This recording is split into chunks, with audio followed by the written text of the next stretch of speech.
All right, well, welcome everybody. Thank you for joining us on a rainy Wednesday afternoon. We appreciate it. This, I believe, is our fourth webinar that we've done as the MFCA, and we're very excited to talk about a topic today which might seem kind of dry to some of you that have not been involved in the lobbying and the policy world, but I think as we have certainly found out internally as the MFCA, and hopefully you will find out through the course of this webinar, that the lobbying effort that the MFCA is spearheading in Lansing, and then by way of the MFCA and URSA spearheading through Congress in DC, is very critical to the long-term viability of our industry. And I think as soon as we all heard at the beginning of COVID that we weren't considered essential as an industry, which was such a gut punch to all of us who know how important we are to public health. That was just exacerbated by the extended closures, the extended reduced capacity restrictions, and all the issues that we face as an industry. And I think what it showed us very, very quickly and very tangibly is we needed representation with our politicians. We could no longer be disconnected from the political apparatus in this country and even survive as an industry. Simply put, we can't go through this again. And since the start of the pandemic, one of the first things that the MFCA started doing was connecting with our policymakers, our lawmakers by way of lobbyists. And we've learned a lot in the process. And we've also had some great wins in the process that we're going to actually talk a little bit about today. But the goal here is really to give you an idea of what the lobbying and political landscape looks like relative to the fitness industry, to talk about some things that we are doing right now that will make a substantive impact on our industry, hopefully in very short order from a financial perspective, and then talk about the long-term vision of what we're trying to achieve, which is to be considered a legitimate stakeholder on the healthcare continuum. And to have that conversation, we've brought in a group of people, some of which that may look familiar to you because they've been on some of our other webinars. And we've also brought in our lobbyist who's putting up a sheet of paper that I can't read. What's that? It says he doesn't have audio. He doesn't have audio. Uh-oh. Well, oh, it was because my speakers were turned off. Sorry. There you go. Jim is an amazing lobbyist, as everyone will find out in a second, but sometimes has some issues with technology. So all we care is that he lobbies really well for us. So without further ado, I want to get into this discussion. I want to briefly introduce our panelists. We have Jim Ryan, who right now it says Ed Ickoff, but I will change Jim's name so it says Jim in a second. He is a lobbyist from Public Affairs Associates. And then we have Brian Reif, who is the CEO of PF Michigan Group, and he's also the chair of the MFCA. Alyssa Tushman, who is the founder and CEO of Burn Fitness. Ed Eckoff, who is the COO of PF Michigan Group, and he's also the treasurer and secretary of the MFCA. And then I am Mike Stack. I'm the founder and CEO of Applied Fitness Solutions. And I'm going to be moderating today. So we hope that everyone enjoys this discussion. By way of some housekeeping notes, if you do have any questions, please feel free to put them in the chat. We will get to them as we can throughout the course of the conversation. If we're not able to answer a question during, we'll make sure that we get back to you afterwards. I will have the ability to connect with all of our panelists to ensure that if it's a question that's directed to one of them, I can get the answer directly from them. Lastly, we'll be sending out an email after the webinar that will not only have this recording, so don't worry about taking notes on everything we say, but any relevant pieces of information that we need to send you, we'll either link in the email or put in there as an attachment.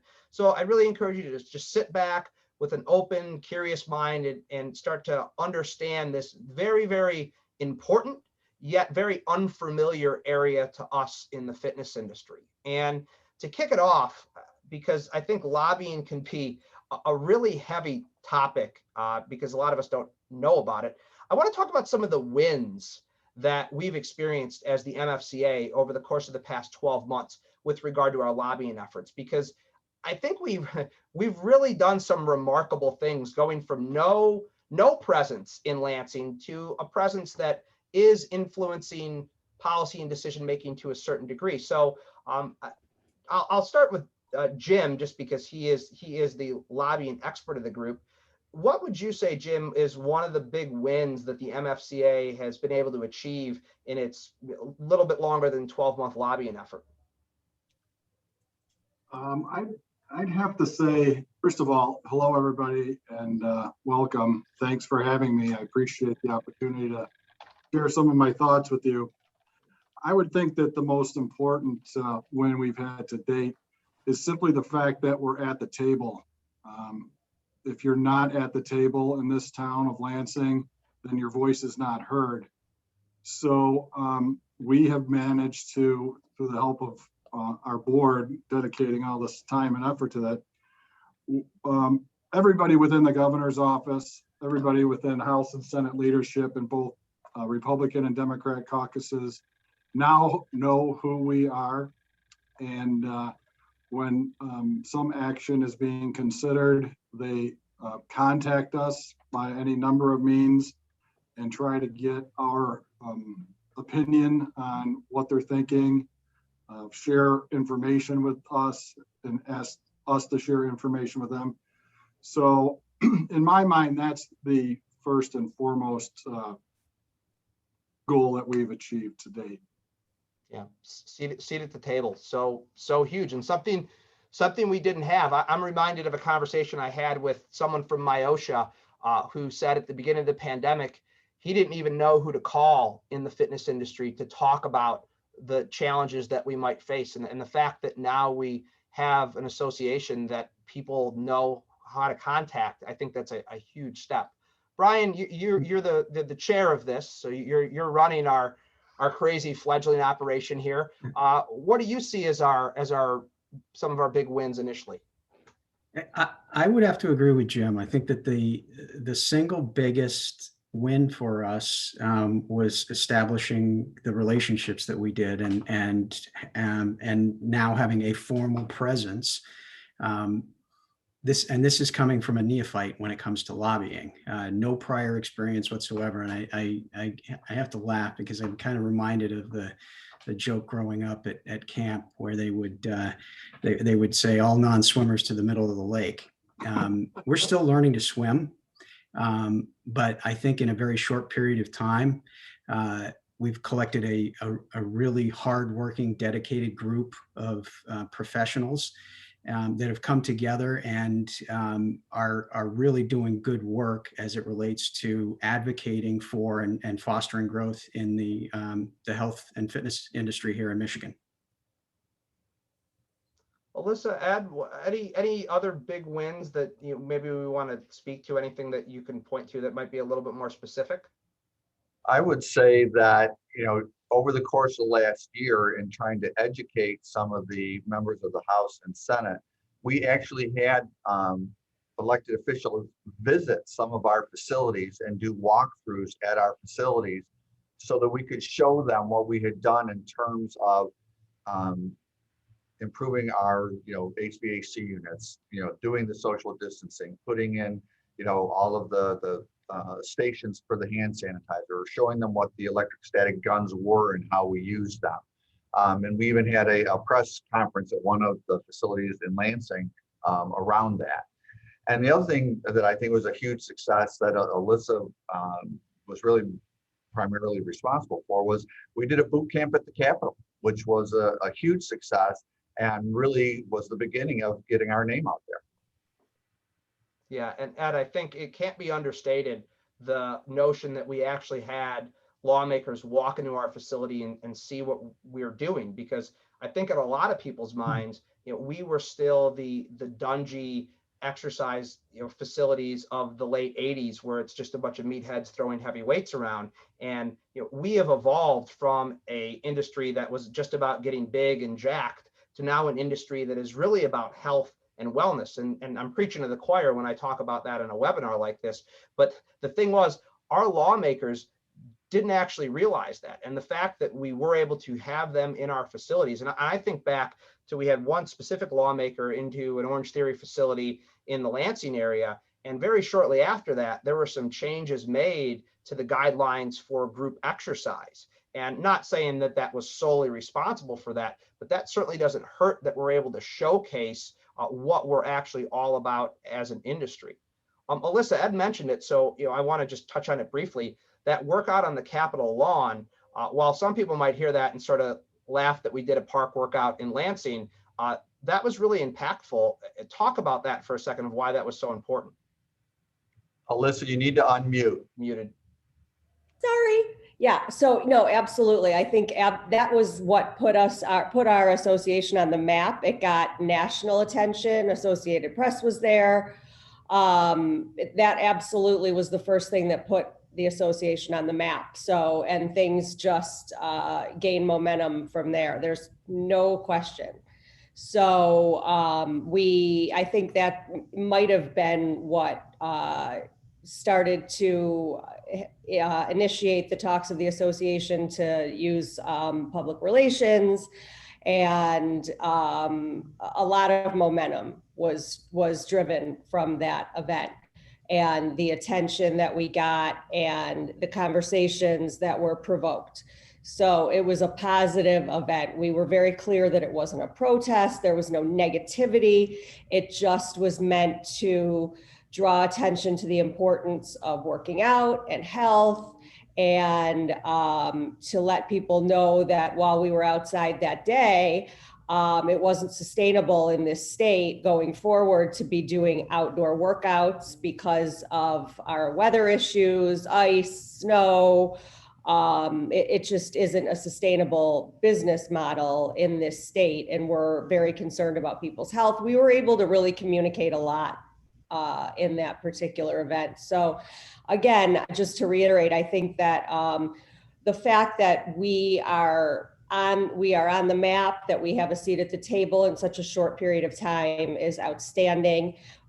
Everybody has played a part in that.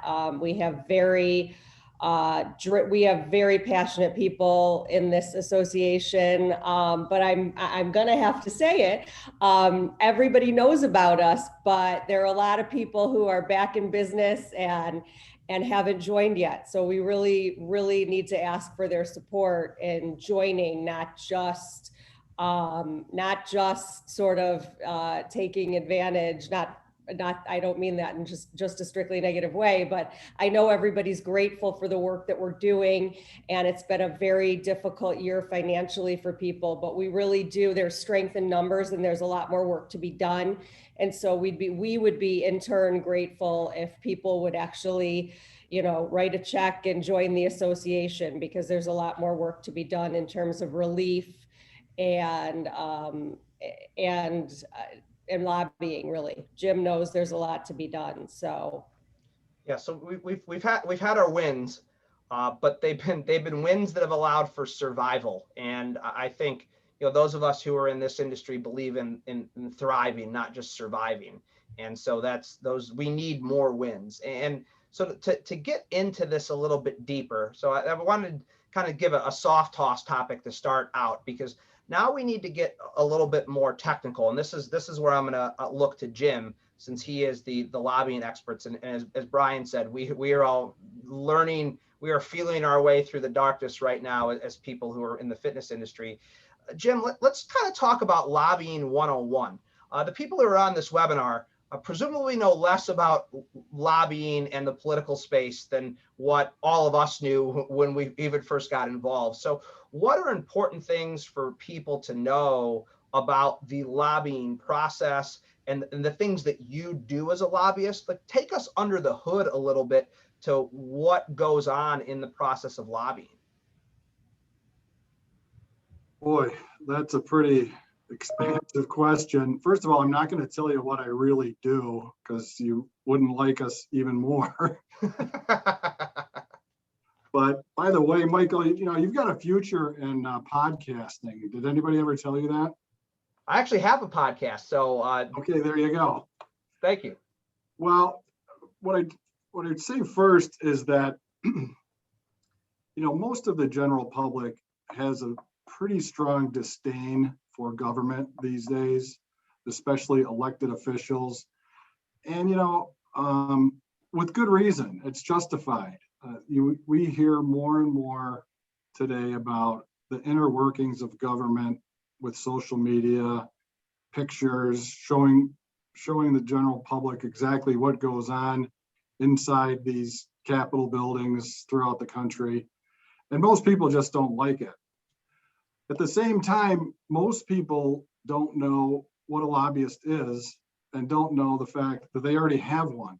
I mean, if you talk to your friends, teachers have lobbyists, butchers have lobbyists, lawyers have lobbyists, probably every one of your friend has a lobbyist, and they just don't even know that, or an association.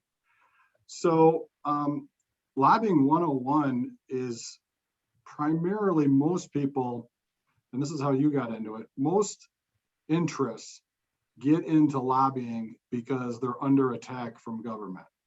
Most of what we do in representing our client is defense.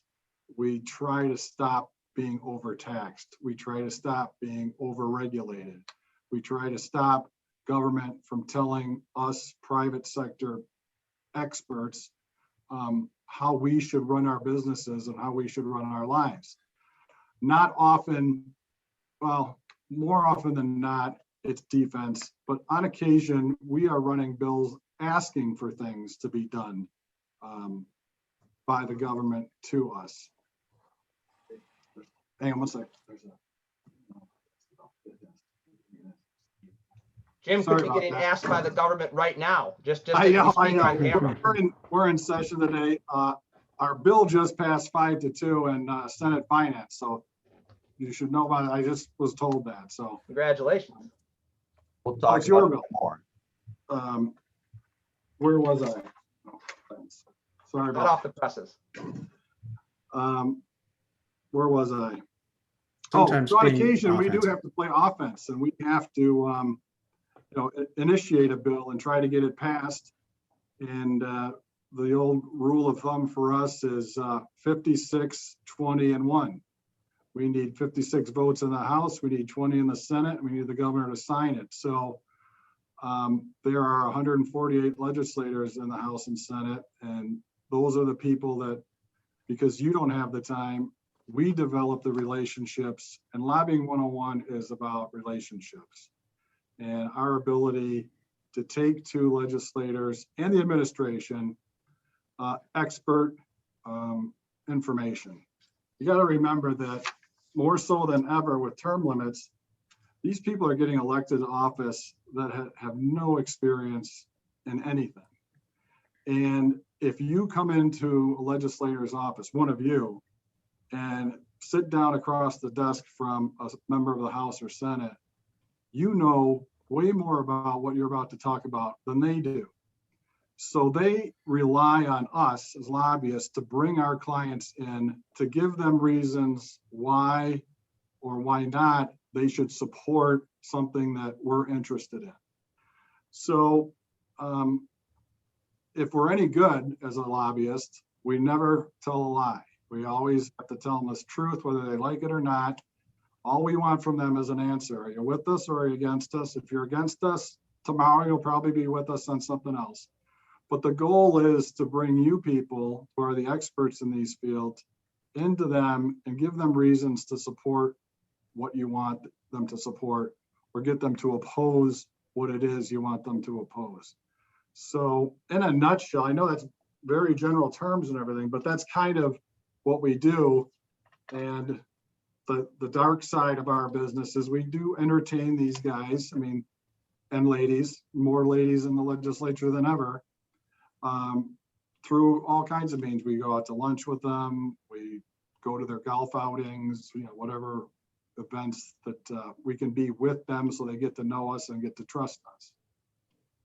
Yeah, and Jim, you said it, and it's interesting because I've noticed it even in the course of our board meetings where you're talking about where you're interacting with people. I had lunch with this person. I was on the golf course with this person. I was at this function with that person. It really is a full-time job and more than to foster these relationships. And I think what you said, which is so key, that's probably the take home here, is that we don't have the time as individual business owners or as an industry to develop these relationships.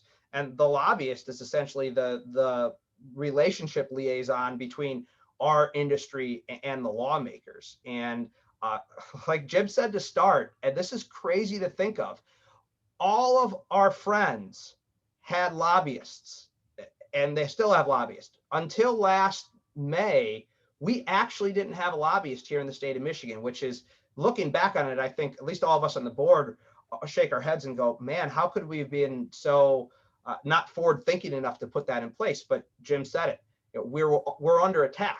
And because we were under attack, we needed to start playing defense. But as we're going to talk about here in a second, we are starting to play some offense, which is exciting for us as an industry. And I think you guys will find it exciting. So Jim, thank you for the overall summary. I do want to touch on this for a second, because I think it's important to talk about your wealth of experience. You've been in and around the political community in Michigan for decades. Can you just touch on really quick so our potential members and current members know just a little bit more about you and the experience you bring to the table? Sure.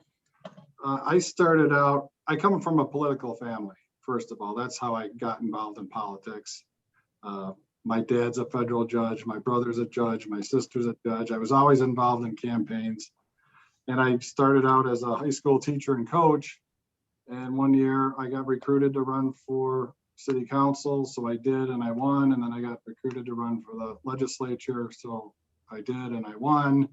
And then I started having a family, and that job doesn't pay for families. So I became a lobbyist, and I've been doing this now for 25 years. So almost as long as Ed. Thanks. But, that's pretty much my background. Yeah, and that last part, when we talk about relationships, obviously relationships develop over time, and I think that's why we're so fortunate with Jim to have someone who has these very, very well developed, long-standing relationships in Lansing, and there's no substitute for the time. So Jim, thank you for taking us down the brief history of how you got to the point you're at, and also that explanation on a little bit more about lobbying. We'll put some info in the email that we send after the fact, just around some of the other lobbying efforts that are going on through URSA and also through the MFCA, just so everyone gets an idea of what the landscape looks like, because we really can't do justice to it in sound bites during a webinar like this. But I want to advance the conversation forward a little bit, and specifically for Ed and Brian, and whoever wants to answer first and then go second is fine with me. But talk from the other perspective now. So Jim just talked from the lobbying perspective. Talk from the perspective of the gym owner, operator, or even just the solo fitness professional that might be going, okay, like what Jim said makes sense, but like what's really important for those gym owners, operators, and fitness industry people to know about the lobbying effort that's going on with us right now? How and why should it concern them? Ed, I'll let you go first. Yeah. Do you want me to go first? Sure. Well, first of all, I think that everyone that's listening today should remember that we're constituents. First and foremost, we vote people in and out of office. And a lot of times the elected officials, once they get there, seem to forget that. So, in as nice a way as possible, we need to remind them. The, other point is that it's ongoing. In Michigan, at the state level, we have term limits. So it is important for us to maintain our relationship with our lobbyists, but it's also important that for the time that the officials are in office, that they get to know us. Because while they respect Jim and they understand his role in the role of public affairs associates, it's really us that they represent, and it's us that they want to hear from. And they look to us to have the expertise on any given issue. What's interesting a lot of times is that when you get involved in politics, you think you're just going to talk to the governor. You think you're going to, speak to, Senator Shirkey or Representative, Wentworth, right? You think you can go right to the top, and that's just not reality. The reality is that they have staff, and the staff is a lot of times 20 years old, and they are an important piece of the puzzle because they are the ones who funnel all the information on any given topic up the food chain. So you need to understand that, when you get involved in the process, whoever you're talking to, you need to act like you're talking to, the boss, the head person. You have to remember it's divided government, right? That, and we're representing an industry right now. So no matter what Ed Eichhoff feels about personally in terms of Democrat, Republican, and whatever the issue is, when we're representing the MFCA, it's bipartisan. We need buy-in from both sides, the Democrats and the Republicans. And we don't always get it. And as Jim said, it's a hard lesson to learn that you talk to someone and they're like, yeah, I don't care, not my issue, or I don't agree with you. And because this is our business and we live it and we breathe it, we understand the depth of why, being shut, or why being, we have to be 6 feet apart or 12 feet apart, or why we just spend tens of thousands of dollars on our HVAC units and no one's giving us credit for it. It's incredibly frustrating to us, but you get some people that they just don't care. So you have to have a very thick skin, and you just have to be tenacious. And I'll turn it over to Brian with that. Yeah, I think it's interesting, and we touched on it earlier, the fact that we had no representation prior to the pandemic. I think a lot has to do with the fact that the gym industry here in Michigan is made up of a lot of small businesses. That is the case, I think, for a lot of industries, but particularly with ours. And I think the perception out there generally prior to the pandemic was that we're competitors with each other. And why in the world would we want to establish relationships with our competitors and collaborate with them? And the answer is very simple.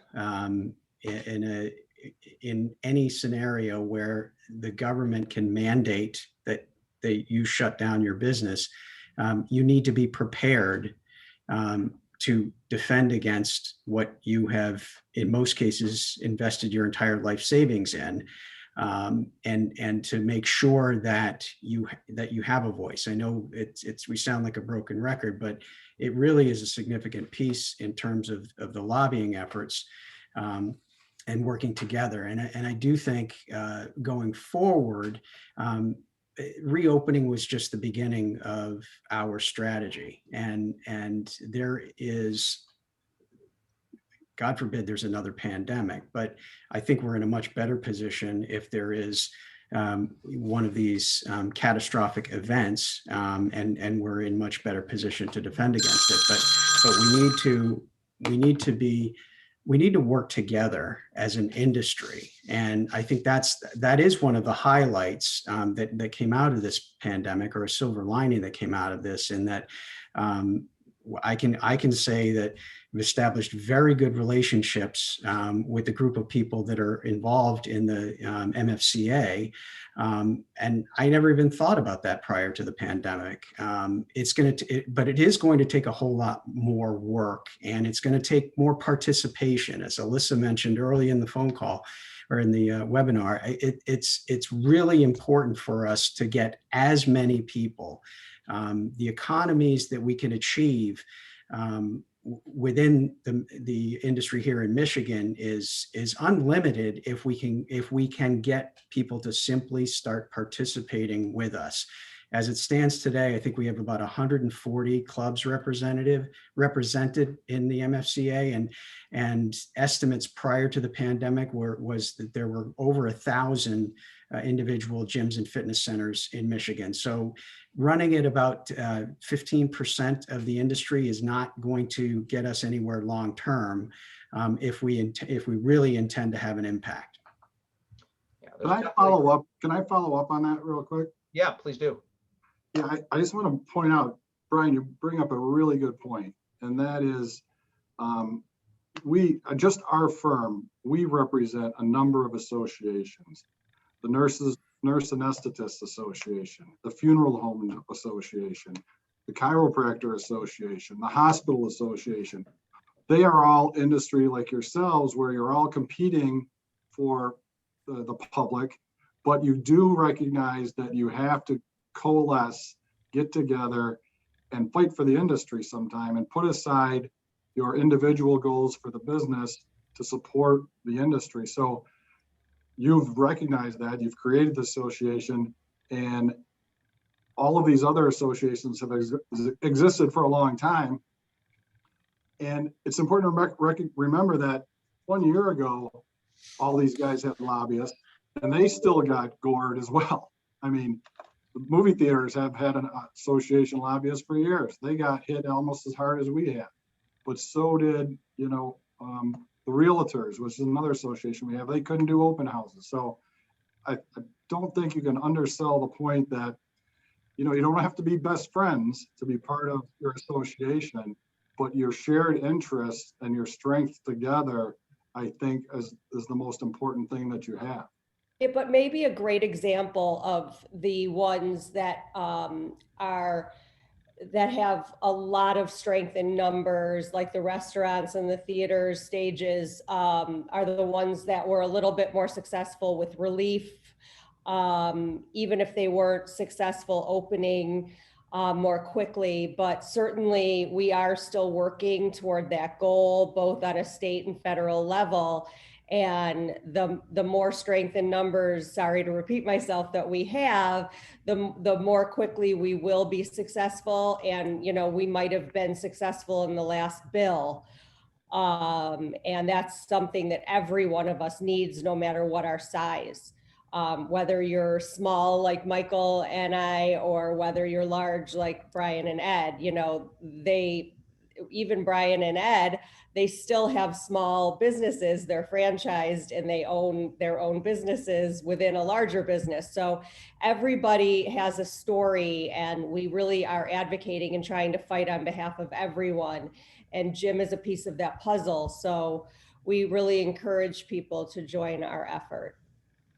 And I want to tie a lot of what was said together. Ed brought up the point, we are all, us, you, your friends, members of your gyms, we're all constituents of these lawmakers. And that's what lawmakers respond to. They respond to the people that put them in office and keep them in office. And I just want to put some perspective on this with regard to our industry. I'm sure we all know in fitness that the best form of marketing is word of mouth marketing. Like, that's what drives more business to our facilities than anything else. And the more gyms, fitness centers, and even individual professionals we have involved, the more that not only you, but your networks of people can help us just get the word out there and amplify our voice on the current things that we're working on addressing, but also things in the future. So strength in numbers. Sorry, it's being recorded. Strength in numbers can't be understated. So I think it's very, very important to realize that even one or two people, individually can make a difference as those people mount and mount and mount. So with that said, I think we need to switch to talking a little bit about some of the stuff that we're actually focusing on right now in terms of our legislative priorities. There's things that are going on at a national level, but there's also things that are going on a state level. And I guess, Alyssa, I'll turn it over to you first, and then maybe Ed could add some nuance to this, because he was behind constructing a decent amount of this proposal. But talk a little bit about the proposal that we have out for $90 million in dedicated aid to the state, and what that looks like, because I'm quite certain that many of the people that are on this and many of the people in our industry in the state have no clue that that's something we're working towards right now. Right. So we have taken to, through several avenues, a $90 million ask, and Ed and I sort of put our heads together to come up with that number. And quite simply, it's a way of getting back rent from the 6 months that we were closed. That our landlords, while we didn't necessarily use our spaces, are still looking to collect. Many are paying through an amortized period. So Ed, do you wanna go into how we came to that number? Yeah. Sure. Basically what we are asking for is, we said we were shut for 6 months. And if we were shut for 6 months, one of the items that is hard for us to carry with no income, because we weren't charging dues, is payment of our rent and net charges to our landlords.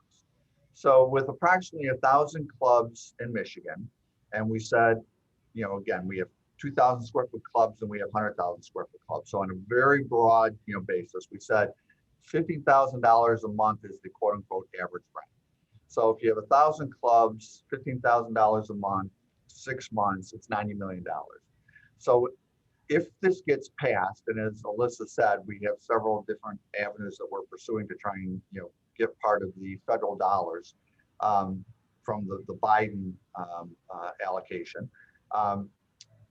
You would be able to apply for 6 months of rent, cam, and tax insurance that you paid while we were closed. That's the bogey.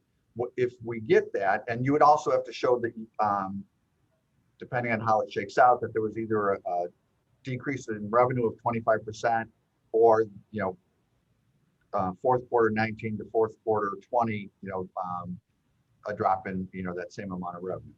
So and that's important because there are some businesses that were right on the verge of opening in March when everything shut down. And so, whether or not you have to technically have been open when it's shut is out there for question. But anyways, if you get your 6 months rent, cam, and tax from the government, 75% of that must go to paying your landlord for rent, cam, and tax. Now, if you're not in arrears, you can use it for rent that's coming up, because again, it's going to take time to ramp back up. I'm not aware of anyone in Michigan whose business is greater than it was, in March of 2020 at this particular point in time. We're all making headway, but we've got a long ways to get back to where we started. And, we certainly want to be growing past that point. The remaining 25% can be used for any other bills that you would have due. So through Jim, we've had a meeting with Representative Slaw and Senator Outman, both introducing this concept. So we're working it through that angle. And through context that, we've made, we being Brian, Alyssa, Michael, myself, during the course of last year, we're talking to others who have kind of befriended our industry, so that when it actually gets into committee or on the floor, they already have knowledge of it. Yeah, that's a great explanation. And I think as you heard Alyssa and Ed talk through that process, that the first thing that strikes me is just how complex all of that maneuvering is. But to make clear, basically, we have a piece of prospective legislation in place at some point that will hopefully get voted on that could bring $90 million in dedicated aid to our industry. And not only is that obviously providing economic relief, but I firmly believe that getting that type of aid also acts as a vehicle through which our industry becomes a little bit more legitimized, because now we are actually getting dedicated government aid. So it also is that recognition. And I think it's important to point out that that's kind of us talking about starting the shift from the defensive that we've been on of just trying to get back reopened and get to higher capacity to, okay, now we're going on offense to a certain degree. We're kind of in that transition period. And this is something we'll certainly keep everyone posted on. Ed mentioned the word tenacity earlier, and I think what I've learned in the course of this lobbying process is it's a combination of tenacity and patience, because government, as we're all aware, does not move fast, but that's why it's so critical to have somebody like Jim that just keeps nudging this along the way until we actually get to that critical mass of support that we're able to get it across the finish line. So that is a very real, tangible way that we're fighting for everyone. And as we've said, we all don't want to sound like a broken record, but the more people we have talking about that, the more likely we are to be able to get that across the finish line. And there's time, treasure, and talent, right? So everyone has different things that they can contribute. And, having you be a member of the organization, if that's all you can do, great. If you find that you like politics and you want to, help us talk to people, better. If you are, share your email with us, and when there's a call to action and there's a bill that's going through, we just need you to click on the thing, fill in your name, and everything else is done for you, so that we can get massive amounts of emails into Lansing on issues. We'll take that. Well, whatever way you can participate, there's many ways. And even if you don't become an official member, which we would prefer you do, but if you don't, you're still willing to share your email address with us, we can keep you apprised of what's going on and when we need your voice. Yeah, we send out a great monthly newsletter every month. You actually, by being a part of this webinar, we actually already have your email and we're going to be adding you to our database. But certainly if you have friends and colleagues, or maybe you're a trainer or a manager at a facility and you want to add your owner to the email list, you can send those emails our way. I'll put an email in the chat so we can just continue to build that database of connections in our industry, so when we do need those call to action, we have a simple vehicle through which we can do that. Now, And also, Michael, are you going to talk about the federal package, the JIMS Act Yep, at all? that's it. You read my mind, Alyssa. Okay. Before we do that, Alyssa, there's one more state item. So before we go to federal, I'm you know, glad. the Yes, piece I of know what paper you're. that was handed to Jim. Jim, do you want to talk about Senate Bill 393 for a quick minute? Well, we actually have a number of pieces of legislation that we're working on. I think it's important to talk about the 90 million for a second. The state budget annually is about $40 billion, of which 9 billion is unrestricted, meaning the legislature can move that to their favorite projects. So the rest of the 40 billion is dedicated restricted funds that have to go into certain areas. So it's just unheard of that this year, with a $40 billion budget, all of a sudden we got $2 billion from the Trump fund, and now we're sitting on $10.2 billion. We call it the Biden bucks. So that's more money than the appropriations process has ever had to deal with. So obviously it's coming from the federal government. There are going to be restrictions, but to ask for $90 million historically for an interest group would just be unheard of. You would never, I mean, if you walked in and said, I need $90 million, you get laughed at, right? But this year, I remember when I made the first request of $90 million to the Senate Appropriations Chair, his response to me was, that's not bad. The carnivals just came in and asked for 4 million. So if the carnies can ask for 4, I suppose the fitness centers can ask for 90. So yeah, it's there are a couple other bills that are in the process of moving through the legislature right now that deal with relief for businesses that were affected or afflicted to the degree in which you were. The problem is the fact that the governor and the Republican legislature is not on the same page. So there have been these bills that have gone to the governor already that she has vetoed multiple times. So we continue, I mean, we have to spend this money. We cannot send it back to the federal government or everybody would be in trouble, right? So at some point, and this really is the way the process works, unfortunately, for the general public, for the citizens of the state of Michigan, it's a bad process. And, you know, we have all year long to write the budget, yet we don't finally get it done until the last possible second. And it has to go through these steps where each side can throw rocks at the other. And at some point, they're going to realize we finally need to sit down and get this done. We're not there yet. Hopefully, within the next couple of weeks, I don't want to put out a false date, but there finally was a glimmer of light in the last couple of days that the administration and the legislature are reacting positively to some conversations. So that would indicate to us that maybe there could be a budget resolution around the middle of June. But we've seen this before. You know, as Ed knows, Ed and I have been together for I don't know how many years. I'm never going to give you a straight definitive answer because there isn't one, but we usually guess pretty good. So that's my best guess as of today. And it could be different an hour from now, but does that answer your question? Almost. But there one bill in particular that appears to be making progress is for property tax relief.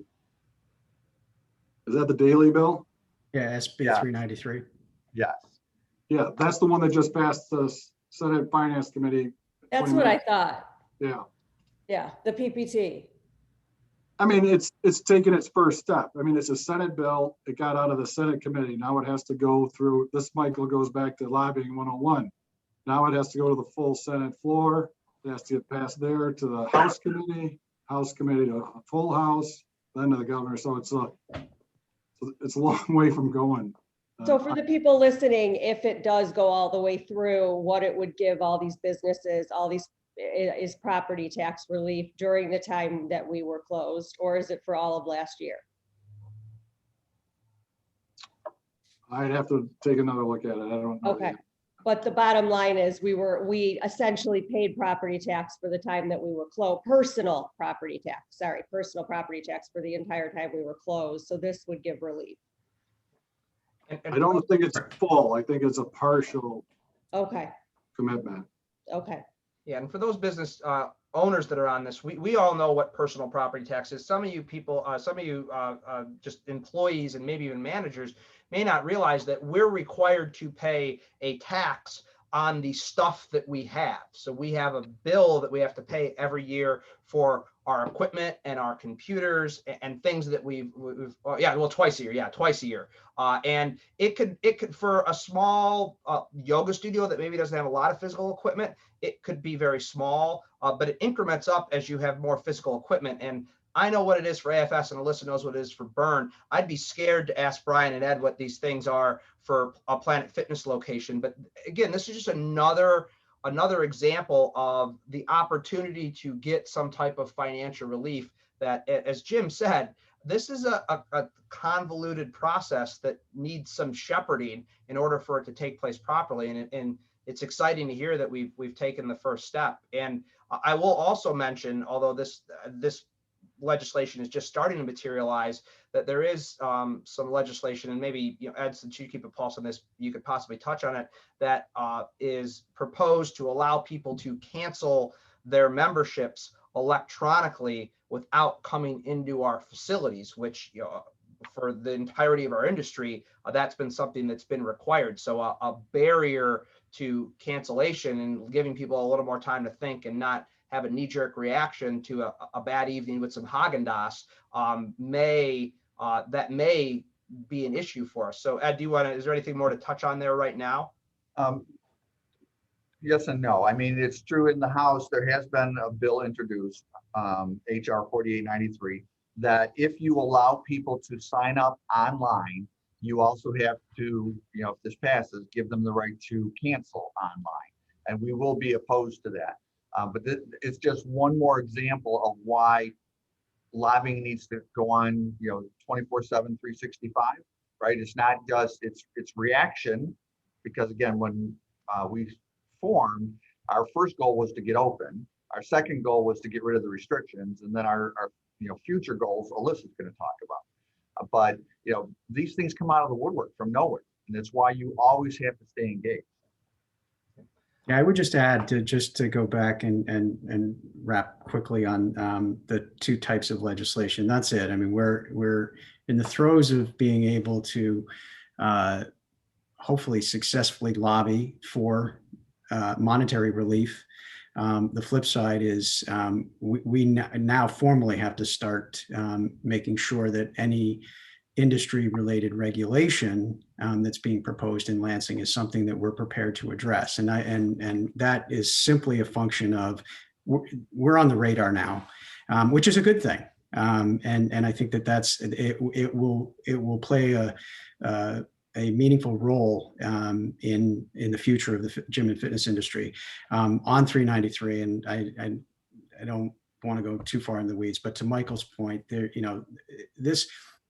this industry is very capital intensive. So those personal property tax bills are significant for this industry. And that's why it's important to us. And it's not the large, very generous packages that have been approved federally, and even at the state level for other types of industry, but it's meaningful relief for us. And I think that's the other thing too. I would say if anyone has questions about what is going on, we post any of these bills that are introduced to the MFCA website. We have resources that can answer questions and help navigate how these things will unfold. But I do know we do want to jump into the federal relief package as well. Right, because another example of the meaningful relief is the employee retention credit, but that's another thing, you know, to read about.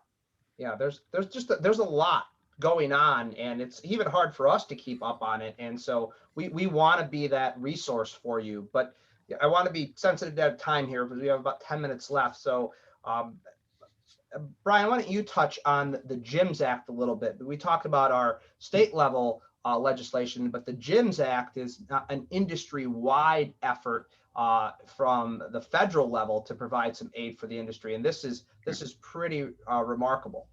Yeah, so this, and I think this speaks to Alyssa's comment earlier that I think where the gym industry has failed itself is we were not as strong in Washington, D.C. As we needed to be. Unlike the theater industry and unlike restaurants and hospitality, who had targeted relief approved at the federal level, with packages, with very sensible packages, and these, you know, you don't have to jump through hoops to kind of figure out what you would be eligible for.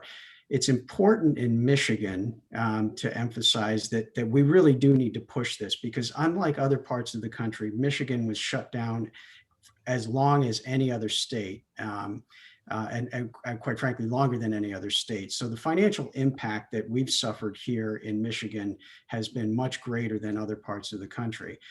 So the Gym Mitigation and Survival Act, the GYMS Act, was introduced in the House of Representatives back in early February. People have been working incredibly hard to get co-sponsors on the House side of the bill, and I think to date there's 123 co-sponsors. They're shooting for 150, which would put that legislation in good shape. The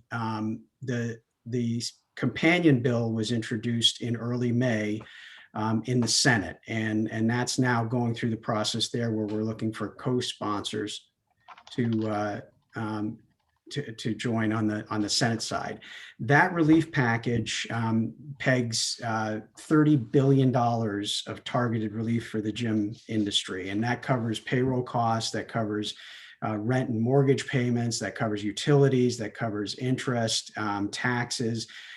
It was designed and crafted after the legislation that was already passed for the theater industry and for the restaurant and hospitality industry. So we're not asking for anything over and above what these other industries have received. And that's really where we do need to connect with our elected officials and the Michigan delegation to push to support it. So far in Michigan, we have 4 representatives that have agreed to co-sponsor the bill. So it's a good start, but we could use as much support as possible getting that bill co-sponsored. Yeah, I would just love to add, in Illinois, they managed to get every single state representative signed on to the bill. And that's another example of strength in numbers, right? I mean, as Ed said, we are all constituents. You never know. We don't know if you have representatives or senators that are members of your gyms, or whether or not you have personal relationships with people that you can leverage in a positive way to get them signed on to the bill. It's so important. And this bill has a huge amount of money, $30 billion that would be allocated, and it's up to 45% of your 2019 revenue per location. I mean, it's a huge amount of money. It's a huge amount of relief for everybody's business. So it's so important to get involved and to help everyone in the industry.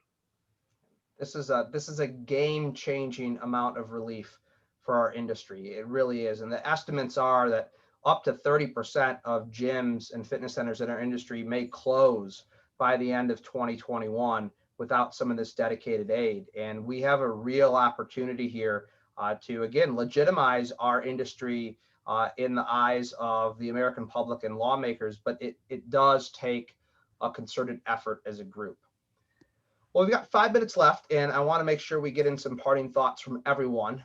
So I guess in closing, I'll briefly mention, where we're going as an industry, and I think it's very clear to all of us who've been in the industry for a while, is we want to be recognized as a legitimate stakeholder on the healthcare continuum, because we know we know what we do for people, and we know the difference that we make in people's lives. So that is where we're going. We're going from survival, defense, as Jim puts it, to offense and hopefully thriving in the future. So in closing, and I'll just open it up to everybody in the group in the last couple of minutes, for people who are watching right now that have heard this, what are some first steps that they can take to start to get involved to help make a meaningful difference in our larger overarching goal of being considered that legitimate stakeholder on the healthcare spectrum? Did you say you're starting with me? We can start with you. No. Okay. That was somebody else. Okay, then anyone but Jim. I just think the first thing you can do is reach out and just join. And I think everybody can add value. Everybody can become significant. Michael Stack started as just a member, and he adds some really significant value in a lot of different ways. And I think just through conversation, things sort of take off. But another thing that we did want to mention is a long-term goal that we have of even getting memberships covered through FSA, HSA, or tax credit. This association is going nowhere just because we're starting to become relevant. There's a long way to go and a lot of things to achieve. So please just join. The membership structure is extremely affordable. We've changed things. So just please go on the website and check us out. And I would add that if by chance you happen to have any relationships with state or federal representatives, and you aren't comfortable, necessarily getting involved, but could make an introduction for us, we would welcome that as well. Yeah, I agree. I think it's the message is get involved. We need as many people in this industry involved in this effort. I guess I'm really encouraged, despite everything that we have suffered over the last 15 months. And it may be a little counterintuitive, but the one thing that this pandemic highlighted is that we are not, as a society, in very good shape. And this paradigm shift that's already started to take place with public health officials, with elected officials, and even with medical professionals. As Michael alluded to early on in this webinar, the idea that these are sweaty, smelly gyms where weights are being thrown around by power lifters and bodybuilders simply isn't true. The business was already going through a renaissance over the last 5 to 7 years. There are more fitness options available today than there have ever been. And coming out of the pandemic, that message needs to be shouted from the rooftops, because unless we start to address people's health and mental wellness through exercise and physical activity, we're going to be paying, literally paying, through the nose for the foreseeable future in the form of much higher health costs coming at us because we're in such poor shape. So I think that that's where it's important to wrap this all together, and that I think we have demonstrated that we are clearly part of the health and wellness infrastructure in this country. Yeah, I would agree with everything that's said. The one thing that I would just add to that is, if you do choose to get involved, or you choose not to, keep in mind something I said earlier, which is, don't be intimidated by these people in government. These are everyday people just like you and me. And if you do get involved, you'll come to find out that they're just regular people. They were teachers and they were, lawyers, and they were, a union contractor. And they don't know much about your industry. So if you do become involved and you do sit down and talk to one of these people, you are the expert. You're going to know everything, and they're going to want to pick your brain. So I would leave that with you, that if you have any interest at all, give it a try. You might find it interesting. Great. Yeah. Great thoughts, everyone. And I think what Jim and what Brian said there, I think are particularly poignant. We are on the verge of a major public health crisis that's far bigger than what COVID-19 ever was. And there's an opportunity for us to do something about it in a really real way as an industry, but we're not going to do that in our own silos. We're only going to do that by coming together. And webinars like this are a first step. So we thank all of you so much for joining us today. Brian, Ed, Alyssa, and Jim, thank you so much. Jim, in particular, we know this was a legislative day in Lansing and you got pulled out of doing what you were doing to come do this for us. So we very much appreciate that. Everyone who's been on here, you'll be getting a follow-up email with some resources, a link to the video. And if you have any questions on anything, you could simply just follow up from that email directly to me, and I'll make sure I get that answered or passed along to whoever can answer it. So thank you so much for joining us, and be on the lookout for next month's webinar where we send out more information about it. Everyone have a great day. Thank you. Great job, Michael. Thank you, guys. Bye-bye. Thanks, Michael. Bye.